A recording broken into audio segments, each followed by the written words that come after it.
हाँ नमस्कार दोस्तों। केमिकल रिएक्शन चल रही थी ग्लूकोज और फ्रक्टोज की, जिसमें ग्लूकोज को आगे कंटिन्यू किया था। उसी के क्रम में आगे चलते हैं।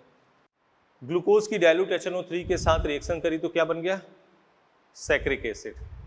ग्लूकोनिक एसिड,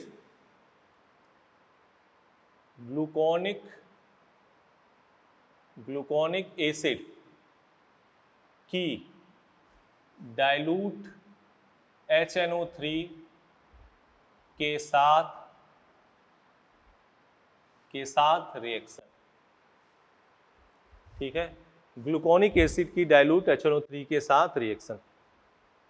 ठीक है, देखो ग्लूकोनिक एसिड क्या है? COOH, और यहाँ क्या है? CH2OH। किसके साथ रिएक्शन करी? Dilute HNO3। ठीक है, तो इसमें भी क्या बन जाएगा? सैक्रिक एसिड CHOH4, और यहां क्या हो गया? COOH। क्या बन गया? सैक्रिक अम्ल। बोलो, लिख लो।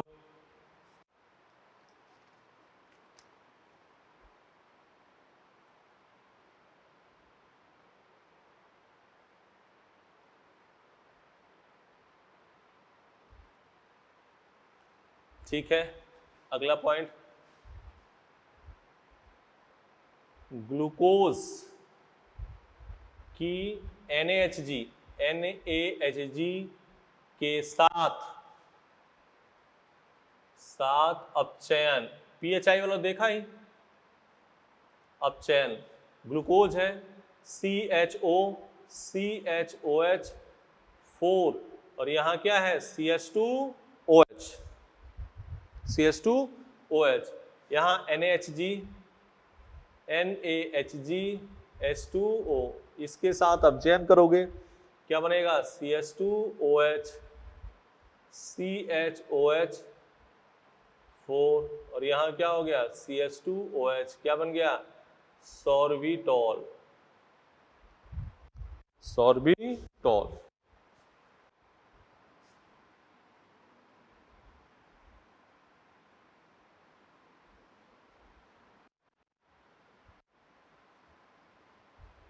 नोट कर लो। एक नोट करके एक बात और लिख लो, नोट करके लिखना, ऐसे नोट करके लिख लो। ये है नहीं सिलेबस में, लेकिन लिख लो, एक बार जेई में आया हुआ है, कहीं रिपीट हो गया। लिखो ग्लूकोज की 3 मोल, लिखो ग्लूकोज की 3 मोल फेनिल हाइड्राजीन के साथ अपक्रिया पर ओसाजोन बनता है। एक बार ये क्वेश्चन आया इसलिए हम बोल रहे हैं। ग्लूकोज की 3 मोल, ये फ्रक्टोज के साथ भी बेटा सेम चीज है, हम ग्लूकोज लिख दे रहे हैं। 3 मोल फेनिल हाइड्राजीन के साथ रिएक्शन पर ओसाजोन बनता है। ग्लूकोज की 3 मोल फेनिल हाइड्राजीन के साथ रिएक्शन पर ओसाजोन बनता है। ठीक है, मिटा दे बात को। अब लिखो एसिटिक एनहाइड्राइड के साथ, एक और लाइन लिखो, पहले हो गया ये, चलो मिटा देते हैं।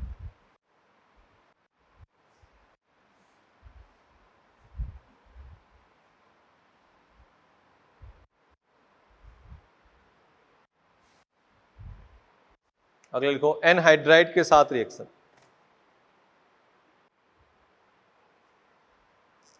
एसिटिक एनहाइड्राइड के साथ रिएक्शन, एसिटिक एनहाइड्राइड के साथ रिएक्शन। क्या हुआ? CHOH4 CH2OH, CH3CO whole twice O। यही बात है। क्या बन जाएगा? देखो इधर, देख लेना इधर, CH3CO, देखो पहले इसे ध्यान से, OCOCH3, ठीक है, और इसकी ROH के साथ रिएक्शन, तो RO minus H plus minus और ये प्लस, तो ये बन गया CH3CO माइनस, यहाँ क्या हो गया OR OCOCH3, ये इधर क्या बन गया CH3COOR, CH3COOR, ठीक है ना। तो सेम यही एल्कोहल की एनहाइड्राइड के साथ, तो CHO क्या हो जाएगा CH, ठीक है ना, OCOCH3 का होल 4, CH2OCOCH3, देखना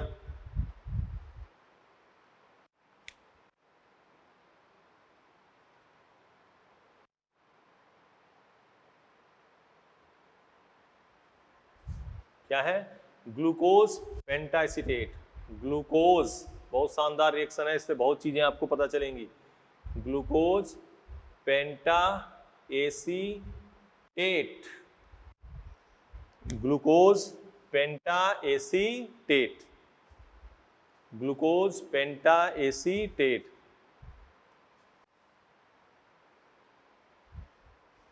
देख लो,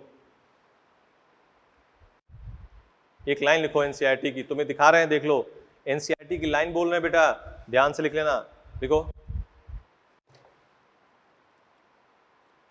लिखो, ग्लूकोज का पेंटाएसिटेट, ग्लूकोज का पेंटाएसिटेट NH2OH हाइड्रोक्सिलेमीन, ग्लूकोज का पेंटाएसिटेट NH2OH ब्रैकेट में हाइड्रोक्सिलेमीन, ग्लूकोज का पेंटाएसिटेट। भाई सिंपल, कोई RCHO हो NH2OH के साथ रिएक्शन करता है, तो ग्लूकोज का पेंटाएसिटेट NH2OH,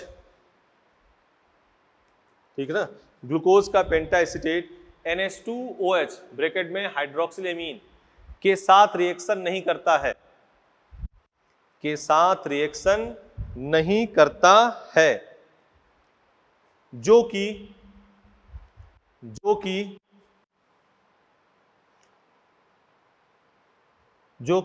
मुक्त CHO समूह की अनुपस्थिति को इंगित करता है, जो कि मुक्त CHO समूह की अनुपस्थिति को इंगित करता है,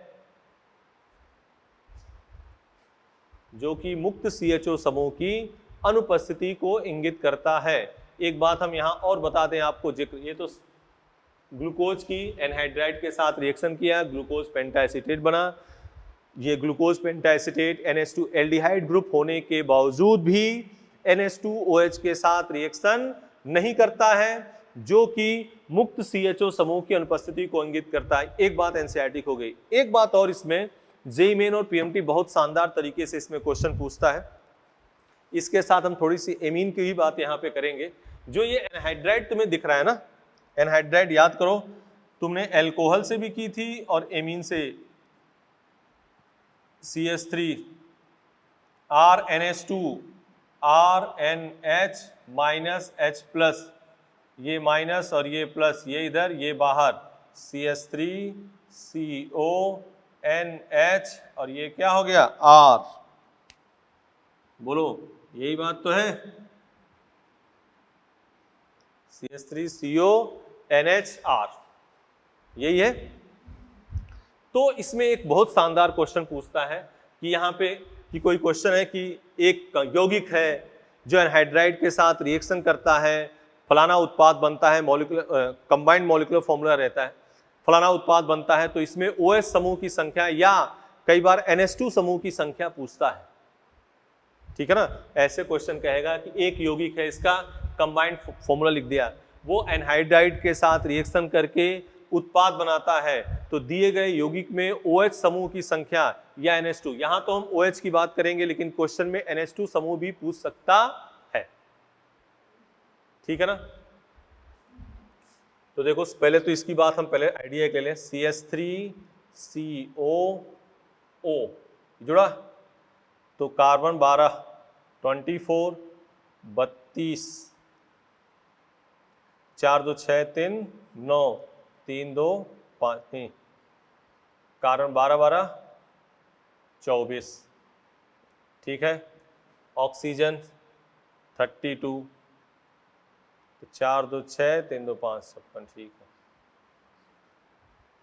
ठीक है ना। तो यहाँ बात करेंगे तो कैसे निकालेंगे, तो लिख लो number of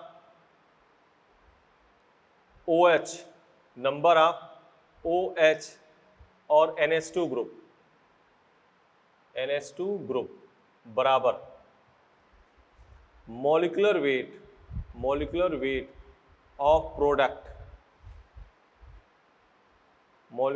of product minus, मतलब अगर इसमें नंबर ऑफ OH, इसमें तो NH2 ग्रुप तो होगा ही नहीं, इसमें तो NH2 ग्रुप होगा नहीं, केवल OH की बात कर रहे हैं। तो number of molecular weight of product इसका माइनस मॉलिक्यूलर वेट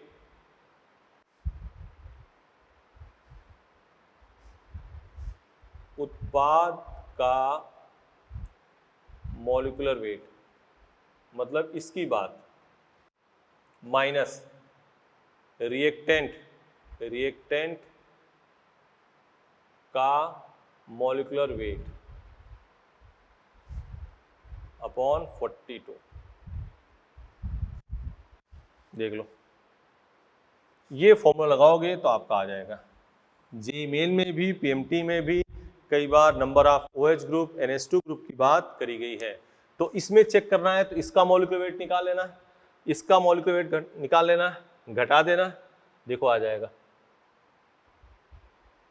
ठीक है ना। कैसे, अपने क्यों लिखा है ऐसे, देखो इधर COCH3 है तो कार्बन 12 12 24, ऑक्सीजन क्या है 16 और ये 3, 6 4 10 3 13 3 1 2 1 3 1 4, क्यों 42 लिया जानते हो क्या? इसमें जो COCH3 ऐड हुआ ना उसका मॉलिक्यूलर वेट क्या है 43, और किसको रिप्लेस किया है H को, तो एक H कम करना पड़ेगा। तो इसका प्रोडक्ट का मॉलिक्यूलर वेट माइनस रिएक्टेंट का मॉलिक्यूलर वेट अपॉन 42। अगर तुम्हें आराम से घर पे करना हो तो इसका मॉलिक्यूलर वेट निकालना, इसका मॉलिक्यूलर वेट निकालना, इसको घटा देना और 42 से भाग दे देना कि साहब 42 से भाग क्यों दिया, तो तुम्हें बता दें ये COCH3 ही तो ऐड हो रहा है, ये तो है ही है, वो तो है ही है, और वहां से एक H रिप्लेस भी हुआ है। तो 12 12 24 16 30 10 40 43 और माइनस एक क्या हो गया 42। तो हमेशा आप किससे भाग दोगे 42 से भाग दोगे तो आपका आंसर आ जाएगा। तो एनहाइड्राइड किसके लिए यूज होता है, एल्कोहल या NH2 समूह को पता करने के लिए भी यूज होता है। तो इसमें दो क्वेश्चन बड़े शानदार बने, एक तो इसका प्रोडक्ट क्या बना ग्लूकोज पेंटा एसीटेट, एक तो इसका प्रोडक्ट क्या बना ग्लूकोज पेंटा एसीटेट, और एक इसमें खास बात कि यह NH2OH के साथ रिएक्शन नहीं करेगा, जो CHO समूह की अनुपस्थिति को क्या करता है इंगित करता है। बोलो number of OH NH2 group की बात करी जाए तो उत्पाद का मॉलिक्यूलर वेट निकालो, रिएक्टेंट का मॉलिक्यूलर वेट निकालो अपॉन 42, बोलो बेटा अपॉन 42 कर दो, 42 क्यों किया साहब, तो 42 बेटा ये COCH3 उस पे ऐड हो रहा था, H रिप्लेस हो रहा था, उसमें से 43 इसका मॉलिक्यूलर वेट COCH3 का, एक H वहां से निकाल दिया, क्या आ गया 42, बोलो क्लियर, शाबाश नोट करो जल्दी। हाँ बेटा हेलो, अब ये मॉड्यूल निकाल लो सब लोग, मॉड्यूल पेज नंबर 4.22, ठीक है ना। एनहाइड्राइड के साथ रिएक्शन लिख चुके थे, number of OH NH2 group के बारे में बता चुके थे। अब बात आती है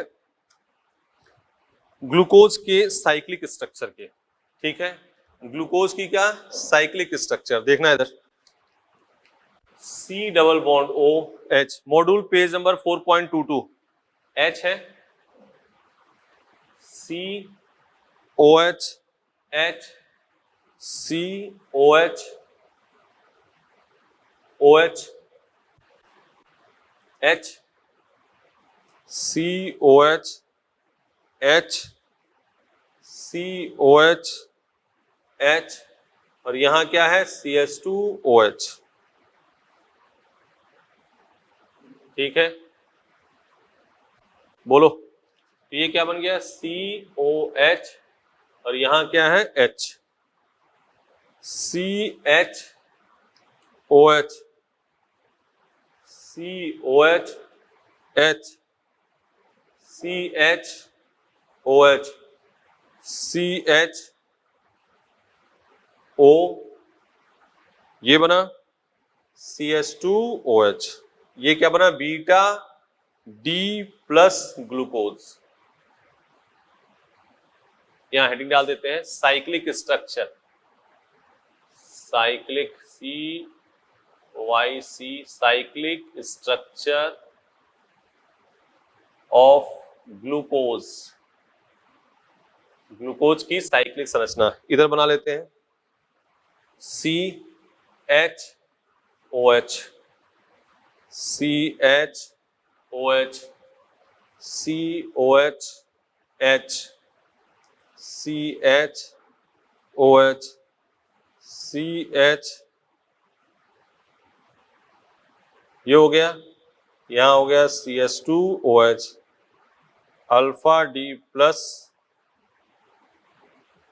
ग्लूकोज। ठीक है ना, यहां क्या हो गया, beta D plus glucose, alpha D plus glucose. यहां जो इंपॉर्टेंट पॉइंट है, कई बार आ गए, लिखो, एक बात देखना पहले, यहां नोट कर बेटा, एक बात देखो पहले, ग्लूकोज में अपने जब कायरल सेंटर काउंट किया था तो कितने थे, बोलो, सिंपल है ना, देखो 1 2 3 4, और उसकी चक्रीय संरचना में कितने हो गए, 1 2 3 4 5।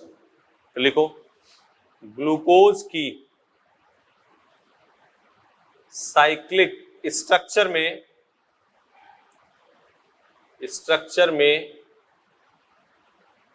कायरल कार्बन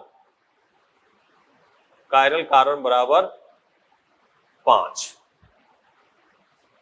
ठीक है, लिख लिया, ग्लूकोज की चक्रीय संरचना में कायरल कार्बन बराबर 5, और ग्लूकोज के सिंपल स्ट्रक्चर में कायरल कार्बन कितने हैं, 4। ठीक है, दूसरी बात, ये लाइन लिख लिया, ग्लूकोज की चक्रीय संरचना में कायरल कार्बन बराबर 5। बोलो बेटा, ग्लूकोज की चक्रीय संरचना में कायरल कार्बन बराबर 5। ठीक है, दूसरी बात, इसी में लिखते रहेंगे, ग्लूकोज की चक्रीय संरचना में प्रकाशीय, ऐसे लिख देते हैं, ऑप्टिकल एक्टिव आइसोमर की संख्या बराबर क्या हो जाएगा, 2 की पावर 5, 2 की पावर 5। ठीक है, ये लाइन लिख लो, ग्लूकोज की चक्रीय संरचना में ऑप्टिकल एक्टिव आइसोमर की संख्या बराबर 2 की पावर 5। लिख लिया, मिटा दें, 2 की पावर 5, 2 की पावर 5, 2 की पावर 5, मिटा दें। अगली बात आ जाओ, तब तक आप स्ट्रक्चर बना के सेट। अगली क्या है, अल्फा डी, और ये क्या है, बीटा डी। फिर पॉइंट बना के लिखो यहां, अल्फा डी प्लस ग्लूकोज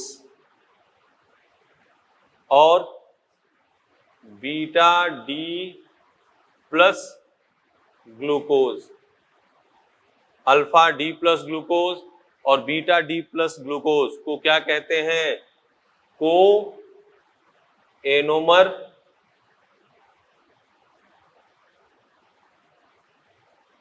कहते हैं। अल्फा डी प्लस ग्लूकोज और बीटा डी प्लस ग्लूकोज को क्या कहेंगे? एनोमर कहते हैं। अल्फा डी प्लस ग्लूकोज और बीटा डी प्लस ग्लूकोज को क्या कहेंगे? एनोमर कहते हैं। बोलो बेटा, अल्फा डी प्लस ग्लूकोज और बीटा डी प्लस ग्लूकोज को क्या कहेंगे? एनोमर। इतनी बात। दूसरी बात इसमें मॉड्यूल निकालो, हाँ मॉड्यूल निकालो। ग्लूकोज साइक्लिक NaHSO3 के साथ बाइसल्फाइड यौगिक नहीं देता है, मतलब लिख लो यह NaHSO3 के साथ अपक्रिया प्रदर्शित नहीं करेगा। ठीक है, पेज नंबर 4.22 लिख लिया। और ये बातें एनोमर वाली बात करी दिख चुके हैं, ठीक है ना। मोलिस टेस्ट ये हो गया, मिटा दे। तो alpha D plus glucose beta D plus glucose को क्या कहते हैं? एनोमर।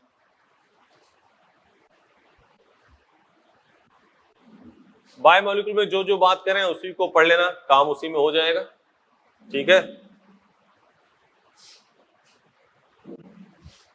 अगला पॉइंट,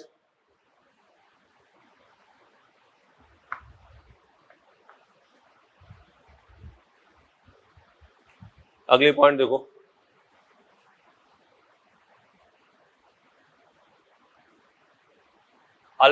इधर देखो,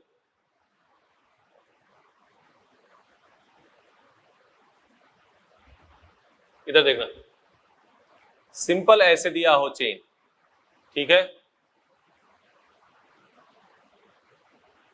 यहां H हो, यहां OH हो, यहां OH हो, यहां H हो, ये ऐसे लगाओ ना, तो इसको कहते हैं एपिमर। इसके कॉन्फ़िगरेशन में चेंज हो उसको क्या कहेंगे? एनोमर। साइक्लिक स्ट्रक्चर के कॉन्फ़िगरेशन में चेंज होगा तो उसको क्या कहेंगे? एनोमर। ठीक है, इस टाइप का स्ट्रक्चर होगा उसको क्या कहेंगे? एपिमर। ठीक, अब बात आ जाओ इधर। हाँ, एस्टिकरण हो ही गया है। अब देखो इधर, Molisch test, Molisch test, Molisch test, glucose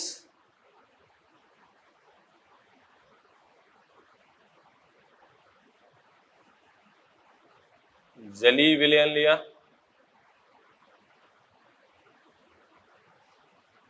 ठीक है, plus alpha naphthol plus C2H5OH, concentrate H2SO4, क्या आ गया? बैगनी कलर।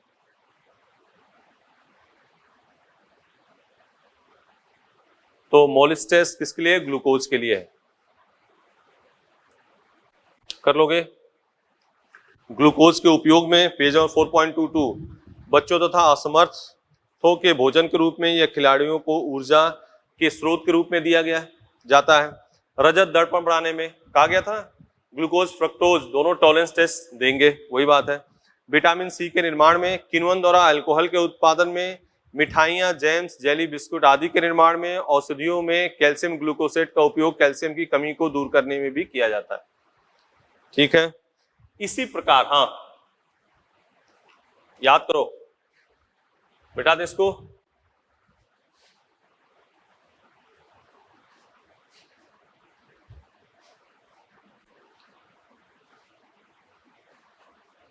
यहां थोड़ा प्रकाश फ्रक्टोज पे ले लो।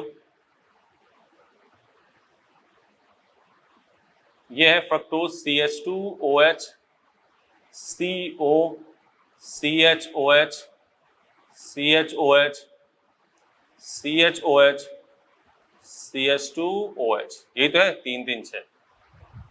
देखो याद ऐसे रखना है, ग्लूकोज में कितने थे?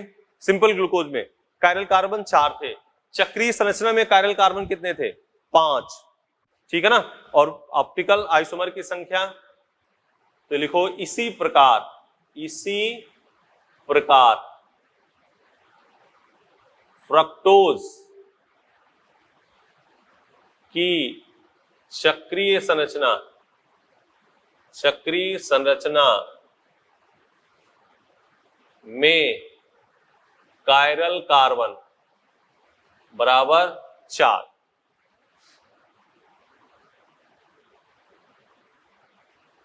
Number of optical active isomer 2 की पावर 4। ठीक है, तो ग्लूकोज में नॉर्मल और फ्रक्टोज में नॉर्मल कितने होंगे? 3। चक्रीय संरचना में कायरल कार्बन कितने हो जाएंगे? 4। और प्रकाशीय समरूपता की संख्या 2 की पावर 4। प्रकाशीय समरूपता की संख्या क्या होगी? 2 की पावर 4। देख लो, मिटा दें।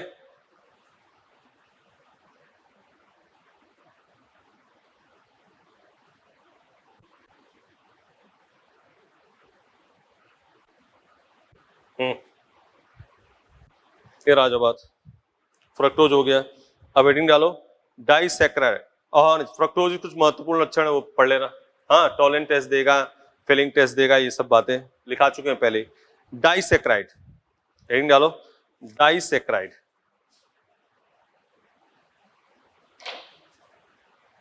हेडिंग डाई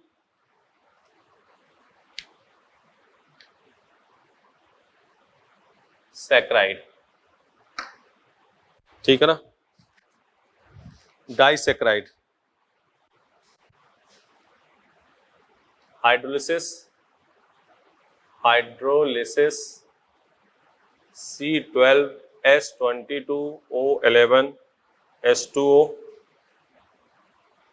क्या हुआ? डाइल्यूट H2SO4 डाइल्यूट एसिड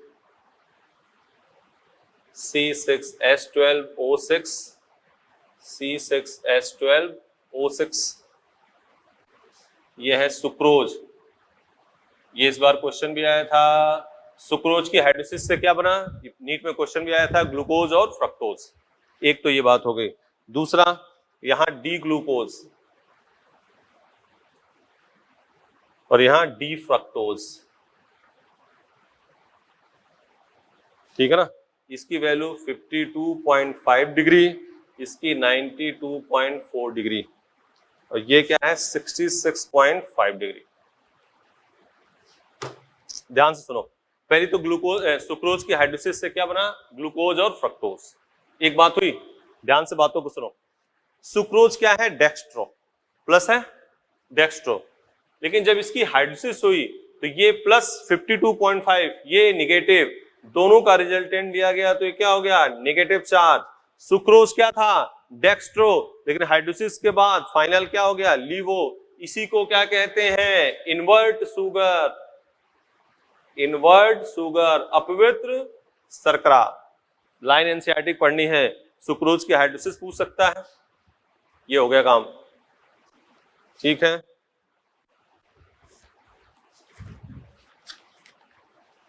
बोलो बेटा, कर लोगे? अब बात देखो, यहां डायरेक्ट ध्यान से सुनो। ग्लूकोज और फ्रक्टोज अपचायक सुक्रोज, ठीक है? फ्रक्टोपाइरोनेज, इस टाइप का कहीं कोई ग्रुप लगा हो, HOH, इस टाइप का ग्रुप होता हो, वो क्या होता है? Reducing sugar.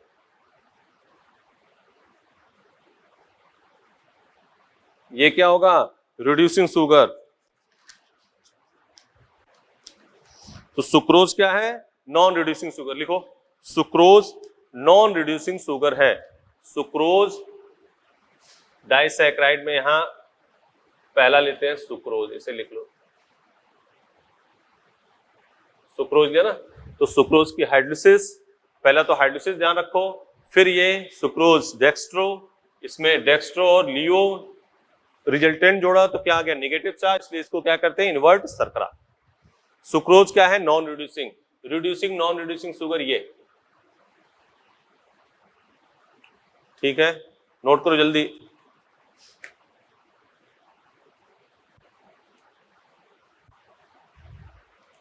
अनअपचाई शर्करा। इस टाइप का ग्रुप होगा, कोई स्ट्रक्चर देखो तो वो क्या हो जाएगा, रिड्यूसिंग, नहीं तो क्या हो गया, नॉन रिड्यूसिंग। तो सुक्रोज के लिए जो लाइन ध्यान रखनी है, डाइसैकेराइड हेडिंग डाली, हाइड्रोलिसिस के पास दो मोनोसैकेराइड देंगे, वही क्या होंगे, डाइसैकेराइड। एक बात। दूसरी बात सुनो, सुक्रोज हाइड्रोलिसिस हुआ, alpha D glucose beta D fructose हो गया, ठीक है ना, डी ग्लूकोज डी फ्रक्टोज आ गया। अरे बोलो, डी ग्लूकोज डी फ्रक्टोज हो गया।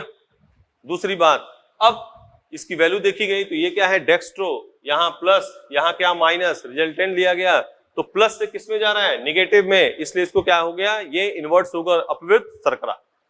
स्ट्रक्चर में देखो, इस टाइप की सिचुएशन अगर जो है तब तो क्या होगा, रिड्यूसिंग, अन्यथा क्या हो जाएगा, नॉन रिड्यूसिंग। पहले नोट कर लो। और हम तो ये कहेंगे बेटा एनसीईआरटी से फॉलो करो। देखो आया क्वेश्चन, कुछ नहीं, इस बार सिंपल, सुक्रोज की हाइड्रोलिसिस से क्या बना ये पूछ लिया, ठीक है, नोट करो जल्दी।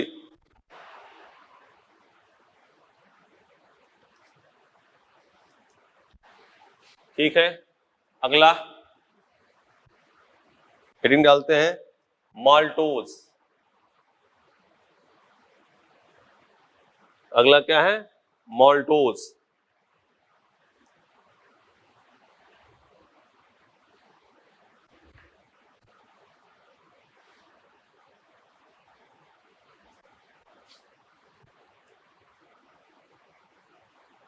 ये है माल्टोज,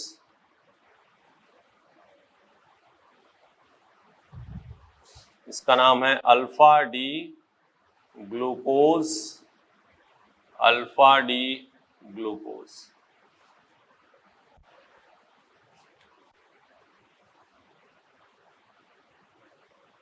ठीक है, इसके स्ट्रक्चर देखो, स्ट्रक्चर देखो तो इस टाइप की सिचुएशन है, तो माल्टोज क्या है, माल्टोज, पहले तो इसके हाइड्रोलिसिस याद रखना, सुक्रोज की आ गई, माल्टोज क्या आ जाए, तो alpha D glucose, alpha D, maltose reducing sugar है, अपचाई शर्करा, रिड्यूसिंग शुगर है, नोट कर लो, माल्टोज रिड्यूसिंग शुगर है।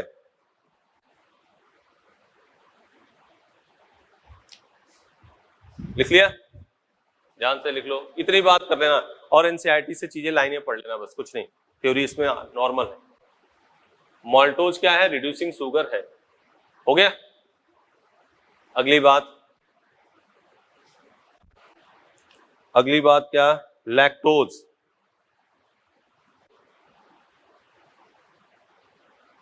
मिटा दे, अगली डाइसैकेराइड में क्या आ गया, लैक्टोज।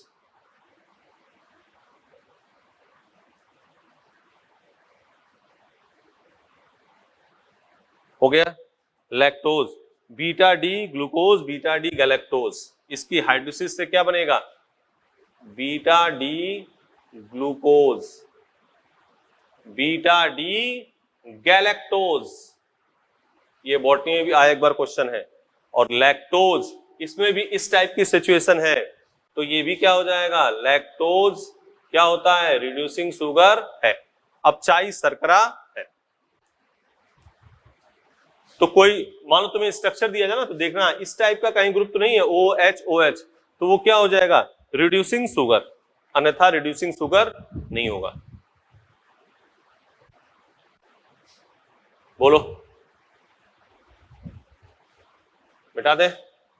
अब अगर थ्योरेटिकली बात करें कि रिड्यूसिंग शुगर कैसे होगा, थ्योरेटिकली बात करें कि रिड्यूसिंग शुगर कैसे होगा, तो उसकी बात करते हैं।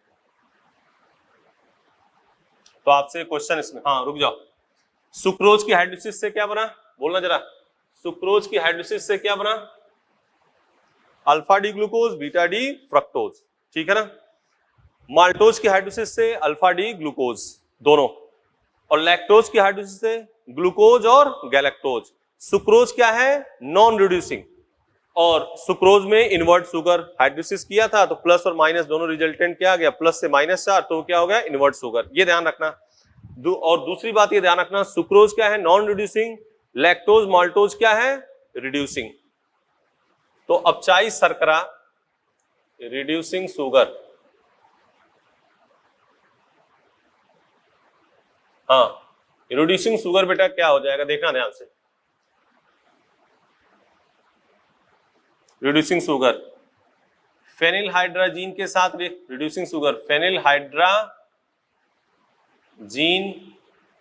के साथ रिएक्शन करता है। फेनिल हाइड्राजीन के साथ रिएक्शन करता है, लिखो जल्दी, फेनिल हाइड्राजीन के साथ रिएक्शन करता है। ठीक है। दूसरा, टोलेंट टेस्ट और फेलिंग टेस्ट देता है। तीसरा, म्यूटा रोटेशन प्रदर्शित करता है। ये सब नोट कर लो। मान लो तुम्हें पता चल जाए तो कहा जाए लैक्टोज इसके साथ जो रिड्यूसिंग शुगर होंगे वो फेनिल हाइड्राजीन के साथ रिएक्शन करेंगे।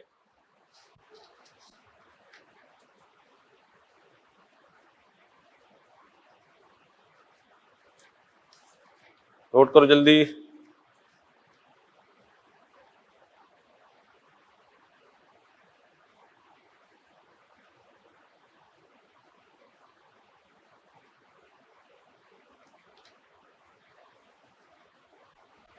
ठीक है ना।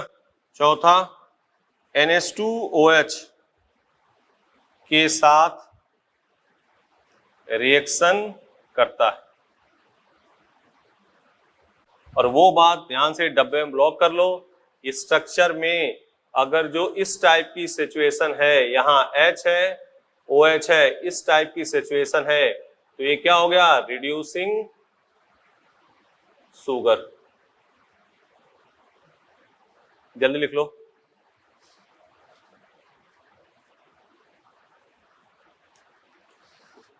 हेडिंग डाल दो, म्यूटा रोटेशन। पेज नंबर 4.22 है। म्यूटा रोटेशन कहते हैं परिवर्ती घूर्णन।